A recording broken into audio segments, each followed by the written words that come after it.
Good morning, everyone. Thank you very much for the invitation. We are very honored as Orange to be here this morning.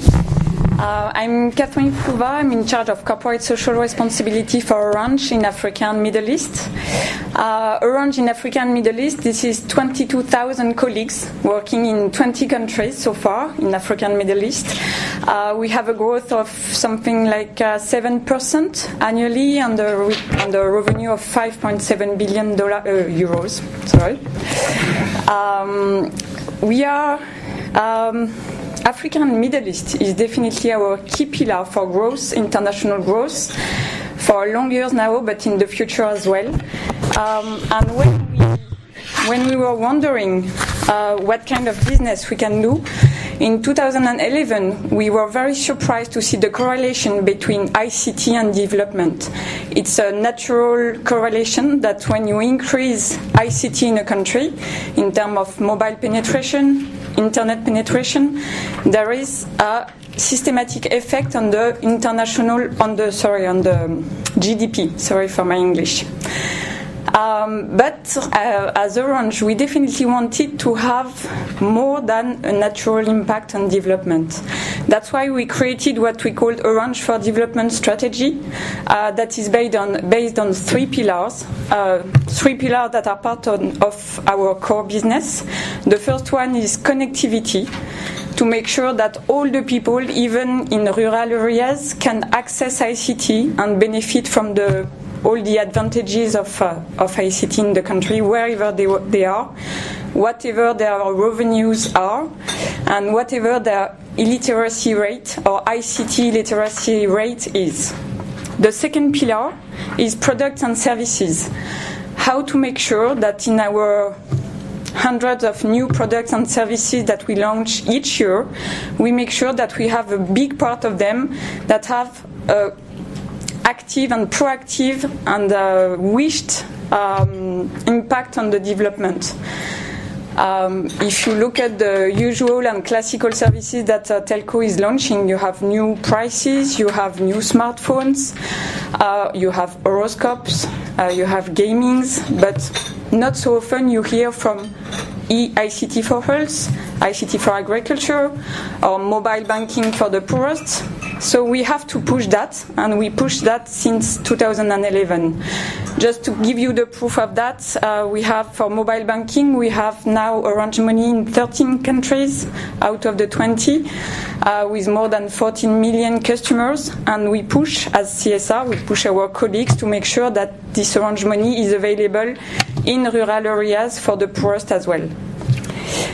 The last pillar is called ecosystems. It's based on two axes. The first one is to support all the entrepreneurs and youth in the ICT environment.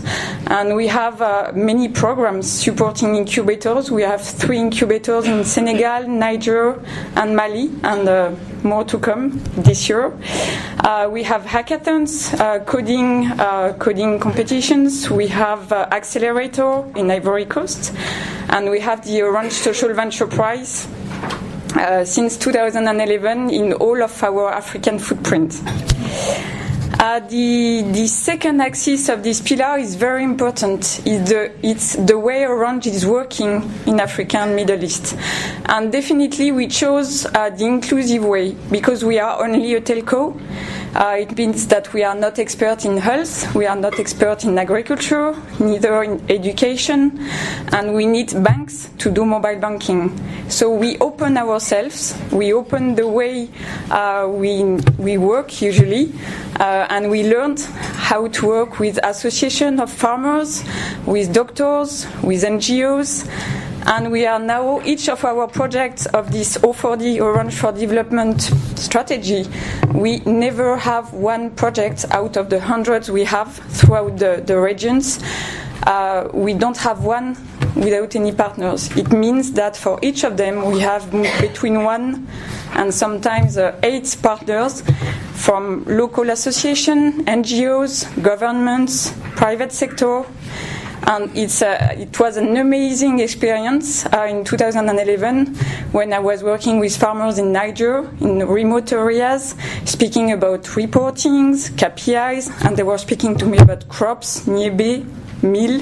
It was amazing. So, just to give you, because I was asked to be very operational, to give you a flavor of what we do for agriculture. Agriculture is our first priority for CSR in Africa and Middle East. We have as well gender gap, that is very important, and ICT can play a huge role for that. We have health and entrepreneurship as well. But for agriculture, we have 9 services commercially launched in 5 countries. Niger, Mali, Madagascar, Ivory Coast and Egypt so far. Let me give you the story of the Mali experience.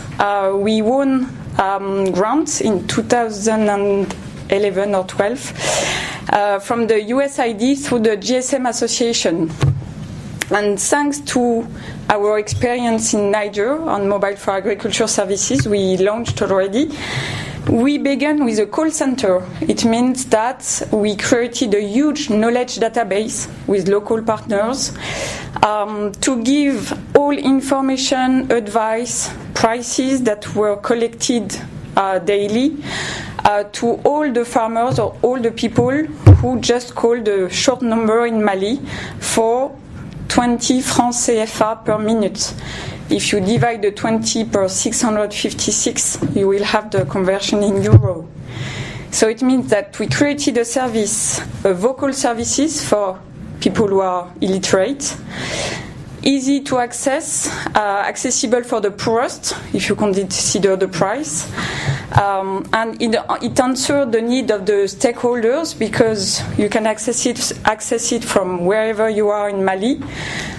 You can access it. Sorry, it's early morning for me. You can access it through a mobile phone. You can ask someone of your family. You are not obliged to have one yourself. And you have, today at the beginning we had only information and advice, now we have the prices and we have weather information that we collect through a mobile device as well. And the beauty of that, there is no technological innovation at all. Call center, telco can do that since prehistory. And how to collect information through smartphone or tablets, we can do that very easily. So the beauty and the innovation is the way we worked with our 6 partners to manage together. So the partners are, one is a local institute on rural economy who support us in creating the knowledge database adapted to Mali, to the crops and to the weather in Mali. We worked with a Danish NGO who was in charge to make sure that all the farmers were at ease with using the service quite easily, even if they are not familiar with ICT. A French NGO, experts in collecting the prices and make sure that the prices are compliant with what the ministry is wanting. And of course USAID and the GSM Association were very good help because of the grant, but because they brought us their expertise and benchmarks of mobile for agriculture services throughout the world, and they give us a huge support. So it's just an example of what we did on one of our 9 mobile for agriculture services, and I would have a lot of other stories to tell you, but I don't have the time this morning. So as a conclusion, I would say that private sector, I think, is now mature to work in a multi-stakeholders project, complex project. We are working and we are doing that since long years now. And I'm convinced that if international donors, international institutions and European Commission are confident in the ability to the private sector to give advice at very early stage, when I say early stage, it means that from the design of the national development strategies when you are designing it, please ask advice from the private sector, because it's the best time at the beginning when you design it to include the private sector. ICT is not something that you can bring just at the end of the process. It's too late. Let me share with you that I met something like hundreds of NGOs throughout Africa. 98% of them don't know about ICT and how ICT can ease their own productivity, transparency process, and then the way they are using international funds. They don't know about mobile fleet pricing. They don't know about the closed user group. That is the way you can call each other inside a company or inside an NGO for free. They don't know about bulk SMS. It's just one click to send hundreds of SMS to have a meeting with your association of farmers, for instance, or to give information on health. They don't know about the basics. So imagine for our catalogue of services for health, agriculture, women. So there is a huge work to do on that, quite easy, and it would really improve productivity, transparency, and a better way to work together. Thank you very much, Mr. Ridolfi. We launched last year and we contribute to your questions about what the private sector can bring to its growth. So it's a good start, and we hope we will go on this. Thank you very much.